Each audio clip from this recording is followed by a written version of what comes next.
Hey guys, welcome to That Florida Feeling. How is everybody this week? Hope it's good. I know it's still hot. I know there's a bunch of storms out in the Atlantic. But you know what? That's Florida in August. Gosh, it's almost September. Can you guys believe that? I don't know about you guys, but the year has just flown by. Like, we got to April and then it's just like, hey, it's September. Maybe that's just me. Thanks again to everybody who has interacted with the social media pages. Definitely check out the YouTube page. It's new. It's a work in progress. So don't judge too harshly yet. But you guys are awesome. So thank you. Thanks for participating in the polls and questions. I love that most people said that when they think of Florida, they think of hurricanes. And then that on Facebook, most of us kind of like universal better. You know, I get that. I don't know that I ever gave a shout out to this person, so I'm sorry. I feel so bad because I know I talked to you like a little bit ago. I met at Keb Lives on Twitter, and Keb is a longtime Floridian, and it was nice to meet you. And I don't know that I ever gave you a shout out, and I'm ridiculously sorry, and I apologize, but it was so cool to meet you. And, you know, just to talk to somebody who, you know, loves Florida and the podcast. So, hi, I'm sorry it took so long for the shout out if I didn't already give you one, but it's really cool that you follow the podcast and I really appreciate it so much. So we know it's hot. We know we're trying not to do a ton of things outside, but we also know that we still like to explore Florida. So I want to introduce you to a new city. Well, not a new city, but a new city that we haven't talked about yet on the podcast. And I am going to talk to you about Melbourne, Florida. Melbourne is actually in Brevard County, and it's about 72 miles southeast of Orlando, and it's about 175 miles northwest of Miami. It's the principal city in the Palm Bay, Melbourne, Titusville area, and it actually just grew. As of 1969, it merged with Ugalé. Forgive my French if that is a butchering of saying that, but it merged. There were two cities, and they merged, and now we have more Melbourne. But Melbourne is not new, not by far. The area around Melbourne has actually been inhabited for thousands of years. The presence of the Paleo Indians has been recorded as far back as the Pleistocene era, and the discovery actually came as late as the 1920s, so you're only talking about 100 years ago. A zoologist actually discovered bones from a mammoth on his property that was about 1.5 miles from Melbourne.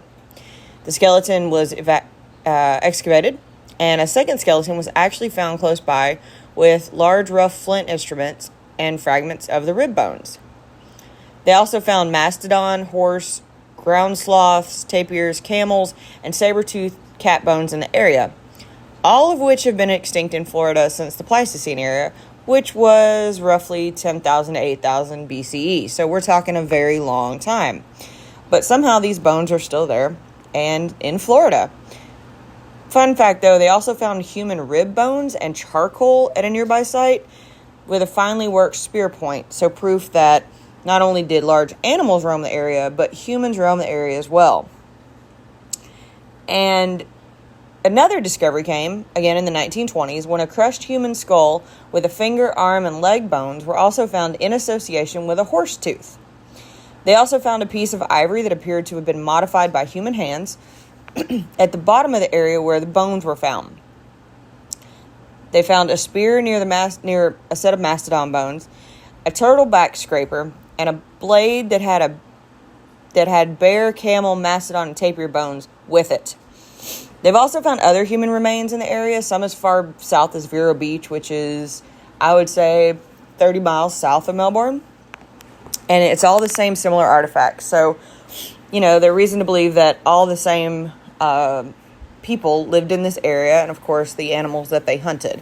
But that's really interesting to find those kind of fossils in Florida. You know, because Florida has an interesting history, especially with the water covering it and parts of the Everglades that we still have that shows how it used to be. And so, you know, it's kind of one of those, you never know what you're going to find in Florida. But it's really cool that it was found so close to Melbourne. Now, the first official settlers arrived to the area in 1877, and that included Richard W. Good, his father John Good, Cornwait, John Hector, yes, that's one name, Captain Peter Wright, Balaam Allen, Wright brothers, not those Wright brothers, but Wright brothers, and Thomas Mason. Wright, Allen, and Mason were all freed black men, and they helped found a small city called Crane Creek. Now, the name Crane Creek came in honor of the town's first postmaster, which was Cornwraith John Hector. Hector was one of the first founders and also very instrumental in actually naming the town. I'm going to call him John because I cannot keep saying Cornwraith. I don't even actually know how to say it, but John was originally from England and had spent a lot of time in Melbourne, Victoria, Australia. And he actually helped to name the town Melbourne in honor of the time he had spent in Australia. Hector was a well-known resident and is actually buried in the Melbourne Cemetery along with most of the early residents from the town. So you can actually still go see that. Now, the town grew from its early days as Crane Creek. The first school actually opened in 1883, and you can still see it today. It's on permanent display at the Florida Institute of Technology that's in Melbourne. Of course, the town did actually grow. It grew to 70 people by 1885. The Greater Allen Chapel African Methodist Episcopal Church was founded in the same year, in 1885, and it's actually still active today in Melbourne. The late 1890s also saw a little bit more expansion. The Brownlie Maxwell Funeral Home opened, and it also still operates today in Melbourne. And of course, with growth comes a little bit of setback. The town actually did suffer a fire in 1919, where the original downtown on Front Street was sadly mostly destroyed, and it was rebuilt west of U.S. Highway 1. Now, the oldest black-owned business in the county is Tucker's Cut Rate Plumbing, and it was opened in 1934. Now, of course, as Melbourne grew and adapted to the changing times, it went through some bad times. The Jim Crow years were not good for the town as segregation happened, and actually the town stayed segregated until the late 1960s. But through all that, the town continued to grow. The town actually saw progress when the Naval Air Station Melbourne was established in 1942. It was also the site to train newly commissioned Navy and Marine pilots for World War II. This program ran for 4 years until 1946, and the land it used to sit on now makes up most of what is the Melbourne-Orlando International Airport. And the Melbourne-Orlando International Airport, lots of words, is actually a really nice airport. If you don't want to fly out of Orlando, and I don't blame you if you don't want to go near MCO and get into all that mess, Melbourne is another option, as it's only a couple, 72 miles from Orlando. And it's very nice. It does have actually more flights than I realized, so that's something to check into next time you want to fly into the area. Now, of course, it seems like after World War II, every town grew, and Melbourne was no exception. Babcock Street was extended north to intersect with US 1. The Melbourne Shopping Center that was constructed on Babcock Street grew, and it became the area's first strip mall. Now, of course, when you build a strip mall, other people suffer, and downtown actually suffered because of this new strip mall, and eventually had to go through a gentrification revamping process in the 1980s to stop it from further falling apart. The little downtown in Melbourne is actually really nice. I go down there quite a bit, actually. It's got some really cool shops, some nice restaurants, and it's actually got a really cool... There's a Hotel Mabry with a rooftop bar called The Landing, and it's a really nice addition to the area. You can see over the bridge towards the beach. You can see all the little downtown areas. You can see over to the suburbs. So, the downtown really revamped itself, and it's continuing to do so, and it's continuing to grow. Now, of course, through these 1980s and the regrowth that is still happening today, they had to figure out how to stop the downtown from suffering from urban blight. And basically that is everybody moved out into the suburbs. And so to do this, they created a board, and they passed a 10% tax on electric bills. Now, of course, this was back in the 1960s, 70s. So the money went to the Melbourne Civic Improvement Board to build the Melbourne Auditorium, a library, a fire station, and various parks throughout the city that you can still visit today. Now, of course, the town did grow when it doubled, basically when it merged with Ugalay in 1969. And, of course, the town continued to modernize, and streetlights were slowly added to the city in the 1960s. 1969, Julius Montgomery was elected to the city as the first black councilman. Montgomery was also the first African-American student at the Broward Engineering College, which became the Florida Institute of Technology. And they actually named their Pioneer Award after him. So the city has grown, been through a lot, continues to grow and has had some very esteemed people help lead it, grow, and are from here. And it's a very interesting city. It's a very nice city. It's continuing to grow to this day. But the city, we are in Florida. We are talking about Florida. So it has also seen its fair share of hurricanes through the years, with 9 inches of rain being dumped on it from Hurricane Erin in 2005, 17 inches of rain from Tropical Storm Faye, and even a brush with Nicole and Ian last year. But we all know that living in Florida, that is simply just part of it. Again, though, the town is growing. It's full of fun things you can still do. It's fun. Like, I like the city. I am a recent resident to the Melbourne area, and I have found a lot of fun things to do. You can actually visit one of 4 historic places in the city that is on the National Register of Historic Places: the Florida Power and Light Company's ice plant, the William H. Gleason House, James Wadsworth Rosesetter House, or Green Gables. Now, Green Gables, or the Well House, was actually built by William T. Wells in 1886, and it was the first home in the area to have thought to have indoor plumbing and an indoor bathroom, which seems crazy to us now because, like, that's just standard. But it was very interesting that, back then that was a complete luxury. And it's cool that you can still see the house that was thought to have brought that to this area. Now, of course, when it merged with Ugalay, Ugalay was a very different type of city than Melbourne, and they still have an art district. And it's a beautiful area with historic walking tours that include over 20 historical buildings. They even have an app called Florida Stories that you can use to take the tour from your phone. The art district has 2 galleries, a microbrewery, plenty of other restaurants and shops, and it's 1-block district. It's very small, but it's very fun. It's a great place to hang out. You can enjoy your afternoon or your evening in Melbourne. Definitely one of the places I recommend. Lake Washington is also a popular spot in Melbourne. It's the largest lake in Brevard County, and it's the 41st largest lake in Florida. It is actually the single most important source of fresh water for the city. And of course, it's popular with boating and fishing. There's a park over there. You can walk around. There's a pier. You can fish. You can launch your boats, kayak, paddleboarding. It's just kind of one of those places where when it's not a 100-degree day, you can go and you can enjoy the area. One of the most popular things to do in Melbourne, though, is to go to the Brevard Zoo. The zoo is actually a 75-acre nonprofit that sits in Melbourne. It is towards the north side of Melbourne, and it is home to more than 900 animals. The zoo was actually opened in March of 1994, and it claims to have the world's largest community build. And, it probably is, because over 16,000 people came together just to build this zoo after they wanted a place where people could escape the world just to learn about animals, which is essentially the point of a zoo, is to learn about animals, save the species, and education. And so these people came together and they built the zoo. And it's really cool. It's actually huge. They've got a lot of great exhibits.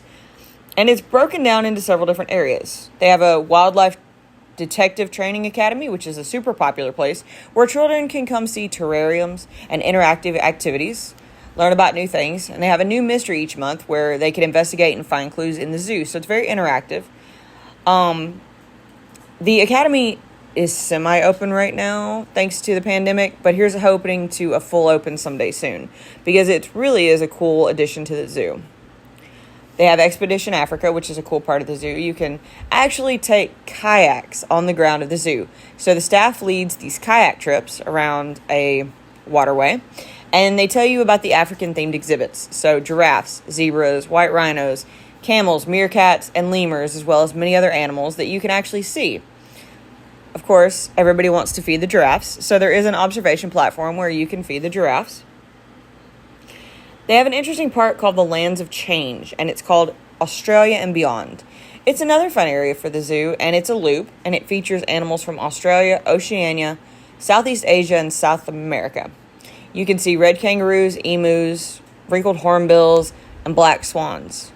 They also have a free flight aviary where you can feed rainbow lorikeets.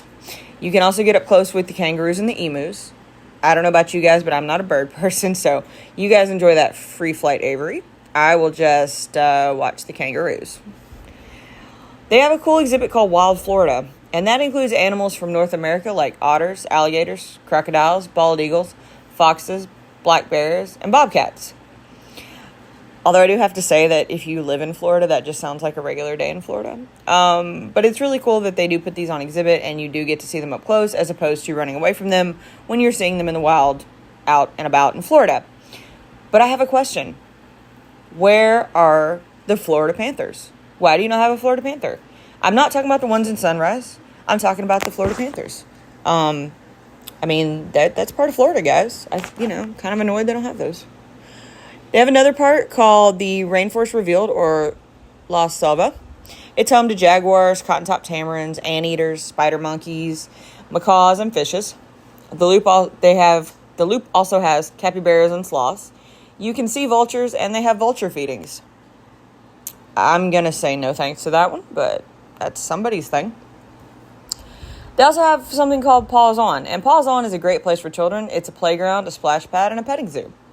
They have a shallow swimming area and an aquarium that actually shows the habitat of the Indian River Lagoon, a horseshoe crab viewing tank, places where you can grab some food, and lots of other fun things for kids to do and see. So it's kind of like a kid area. So, you're walking around the zoo, you're hot, kids are hot, they're cranky, stop, play on the splash pad, get something to eat, see some fishes, life gets better. The zoo also has a Caribbean Trail, which is home to the Grand Cayman Blue Iguana and the Yellow-naped Amazon. The exhibit also has a pirate-themed scavenger hunt. Who doesn't want to be a pirate? So the zoo is full of fun, great exhibits, fun things to do, tasty foods to try out. So go. I recommend it. Not on a 100-degree day, but definitely go. You can get daily admission or even memberships to the zoo. The admissions range for about $34 for adults, $29 for seniors, $22 for kids that are 3 to 11, and 3 and under are free. The zoo is open from 9 to 5, members getting in at 9, and daily admission starting at 9:30. The kayak tours are an extra $10 a person, but believe me, it is totally worth it. It is one definitely unique way to get up close to the animals and to see and to hear about them. Melbourne is just fun. There's a lot of fun things to do. It's minutes away from the beaches, and it has some beautiful beaches. It's also on the Indian River Lagoon. And the lagoon is a beautiful wetland area home to many different species of wildlife or plants. Fun fact, though, the Indian River Lagoon is actually 3 bodies of water that make up the Mosquito Lagoon, the Banana River, and the Indian River. The lagoon is one of the most biodiverse estuaries in the Northern Hemisphere, being home to over 4,300 different species of plants and animals. So the lagoon is actually really massive. It contains 5 state parks, 4 federal wildlife refuges, and a national seashore. It is also one of the most beautiful places I've ever seen and visited. And every time you go, it's something different. So, there's lots of parks in Melbourne. There's lots of places you can go and visit. I definitely recommend it. Wickham Park is actually another park in Melbourne that I definitely recommend. And it's got, walking trails, a little bitty lake that's not open for swimming right now, which I don't blame them. It looked really kind of dried out for the season. They have an RV park, dog park, trails. It's kind of in the middle of Melbourne, but it kind of feels like a nice little escape from the crazy. So, Melbourne is full of fun things to do. Like I told you about Hotel Maybury, and there's lots of new businesses and restaurants coming in and parks, and it's 5 seconds away from the beach. And there's some really fun places on the beach that you want to check out here. So it's definitely a city that I think is worth visiting. I live nearby, so, I'm definitely there a lot, so maybe I'm a little biased right now. But I definitely think it's one of the better parts of Florida, and it's growing, it's changing. There's always something new. There's always some fun event going on. So, if you're looking for a part of Florida that's not so touristy and fun to check out, I definitely recommend Melbourne. But you got to keep an eye on the weather because it is starting to get into the rainy season and hurricanes are coming. Of course, there's wildlife. There's wildlife all over Florida. It's just part of life. But there's also Florida Man. That's another thing we have to deal with in Florida is Florida Man. And today's Florida Man comes to us from Daytona Beach. Florida man claims he broke into a house to hide from a ghost. That's right, guys. He was running from a ghost. The man was booked on 2 counts of burglary after smashing in a window as he was fleeing from a ghost that had followed him and his girlfriend from a motel they had been staying at. Now, the man did later admit he was taking ecstasy and believed that he took ecstasy. Because